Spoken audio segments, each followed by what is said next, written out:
नमस्कार दोस्तों। आज के इस वीडियो में हम लोग बात करने वाले हैं कि लेज़र कैसे बनता है। हम लोग जर्नल एंट्री के बाद लेज़र बनाते हैं, मगर लेज़र बनाने के पहले हम लोग ये जान लें कि लेज़र क्या होता है और उसका उपयोग क्या है। The book which contains classified and permanent records of all business transactions is called laser. यानी लेज़र वो बुक है जो बिजनेस ट्रांजेक्शन के हर एक अकाउंट का क्लासिफाइड रिकॉर्ड रखता है, उसको हम लेज़र कहेंगे। और लेज़र बनाने से ये फ़ायदा होता है कि हम जिस भी अकाउंट के बारे में जानना चाहते हैं वो लेज़र में उस बुक को खोलकर तुरंत पता कर सकते हैं कि इससे रिलेटेड ये ट्रांजेक्शन हुए हैं। इससे हमारा टाइम भी बचता है। अब बात करते हैं कि लेज़र बनता कैसे है। सबसे पहले हम इसका दो पार्ट करेंगे, एक तो डेबिट साइड होगा और एक क्रेडिट साइड। डेबिट साइड में 4 कॉलम बनते हैं, डेट, पार्टिकुलर्स, जेएफ, अमाउंट। और क्रेडिट साइड इसमें भी वही 4 कॉलम बनेंगे, डेट, पार्टिकुलर्स, जेएफ और अमाउंट। डेट जो जर्नल एंट्री में लिखा रहेगा वो डेट हम सीधे लेज़र में लिख देंगे।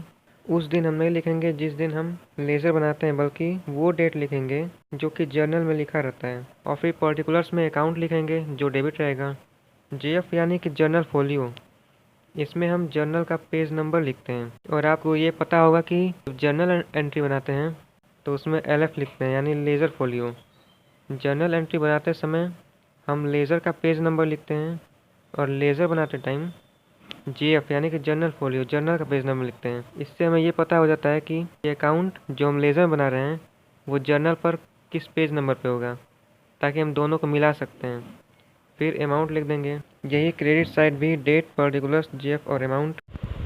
अब यहाँ पर जर्नल एंट्रीज दिए हुए हैं और हमको इसका लेज़र बनाना है। हर एक अकाउंट का लेज़र बनेगा। तो सबसे पहले तो जर्नल एंट्री में देखिए यहाँ पे दिया हुआ है कैश अकाउंट, इसका लेज़र बनाते हैं पहले। तो ये है कैश अकाउंट का लेज़र। ये कैसे आया इसको एक एक करके देखते हैं।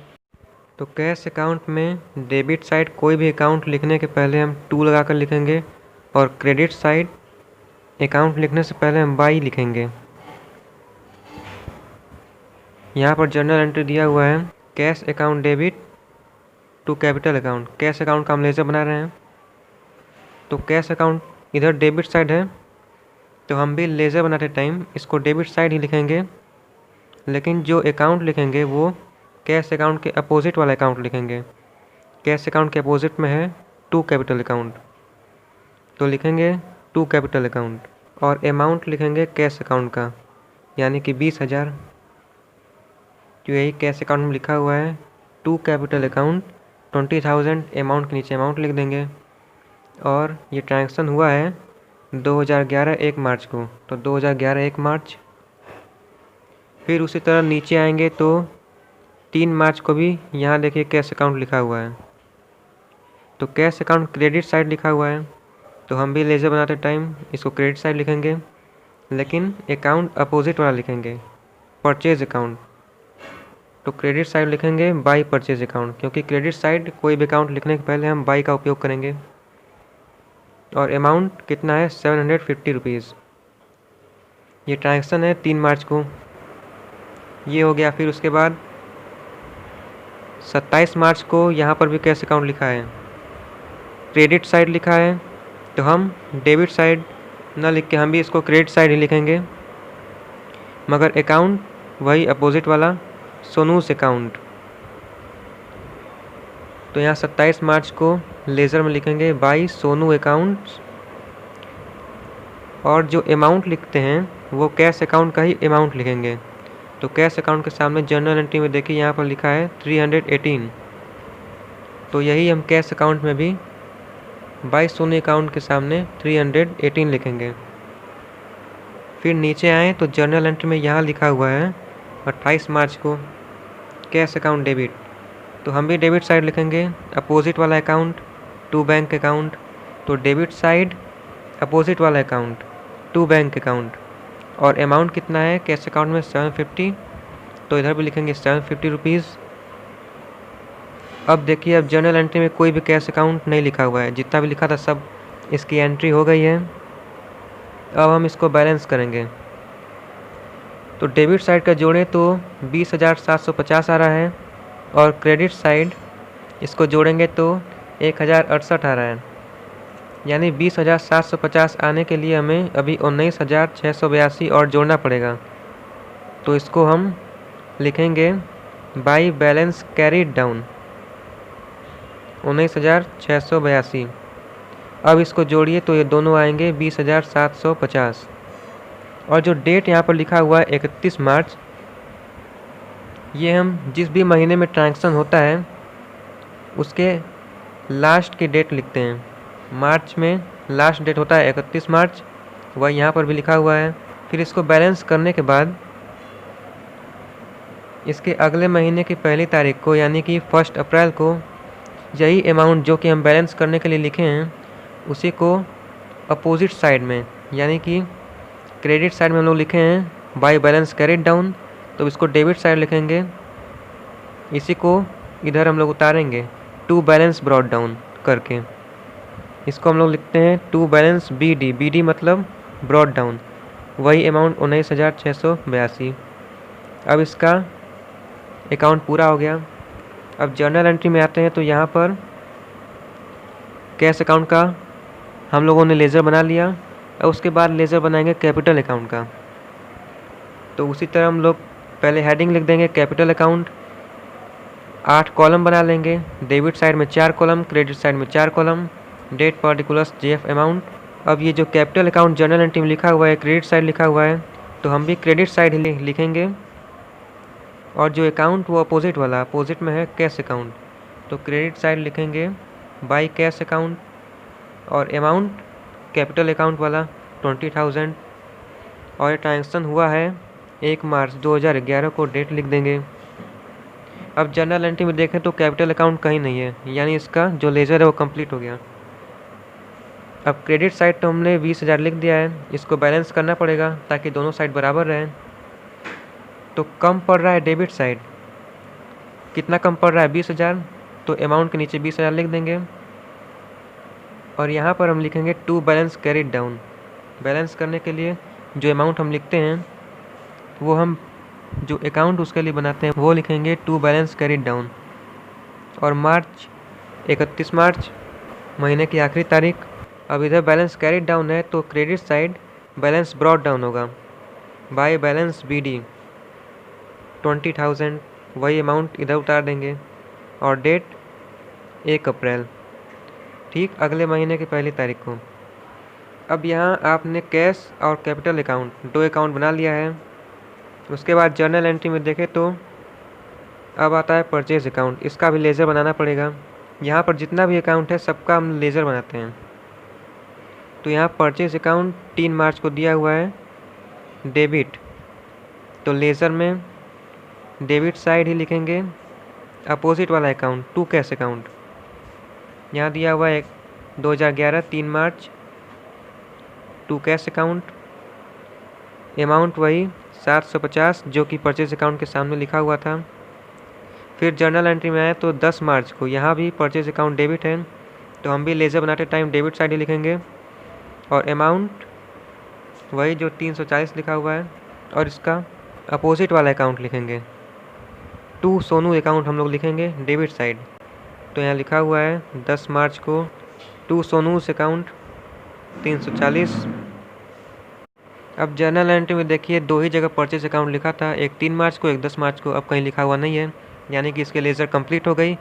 अब हम देखेंगे कि इसको बैलेंस करना पड़ेगा। क्रेडिट साइड तो हम ये 2 अमाउंट जो 750 और 340 इसको जोड़ेंगे तो 1090 आएगा, लेकिन क्रेडिट साइड कोई अमाउंट नहीं है। अब हमको बैलेंस करना पड़ेगा, तो इधर भी 1090 लिखना पड़ेगा। तो इसको बैलेंस करने के लिए हम लिखेंगे बाय बैलेंस कैरीड डाउन, जिधर कम पड़ता है उधर हम लिखते हैं by balance carried down CD। महीने की आखिरी तारीख 31 मार्च, इसलिए महीने की आखिरी तारीख यानी कि अब इसके पहले जितना भी ट्रांजेक्शन था वो पूरा हो चुका है, इसलिए हम यहाँ पर लास्ट डेट डालते हैं। अब डेबिट साइड लिखेंगे 1 अप्रैल को टू बैलेंस ब्रॉट डाउन, इसी को यहाँ पर हम उतार देंगे, वही ब्रॉट डाउन 1090। अब कैश अकाउंट बन गया, कैपिटल अकाउंट बन गया, परचेज अकाउंट, फिर आता है कैश अकाउंट भी बन गया है। इसके बाद एक जो नया अकाउंट है वो है सोनूज अकाउंट। अब हम सोनूज अकाउंट का लेज़र बनाएंगे। तो सोनूज अकाउंट में सोनू अकाउंट लिखा है, क्रेडिट साइड लिखा हुआ है टू सोनूज अकाउंट। तो हम भी लेज़र बनाते टाइम क्रेडिट साइड ही इसका अकाउंट लिखेंगे, मगर अपोजिट वाला अकाउंट परचेज अकाउंट।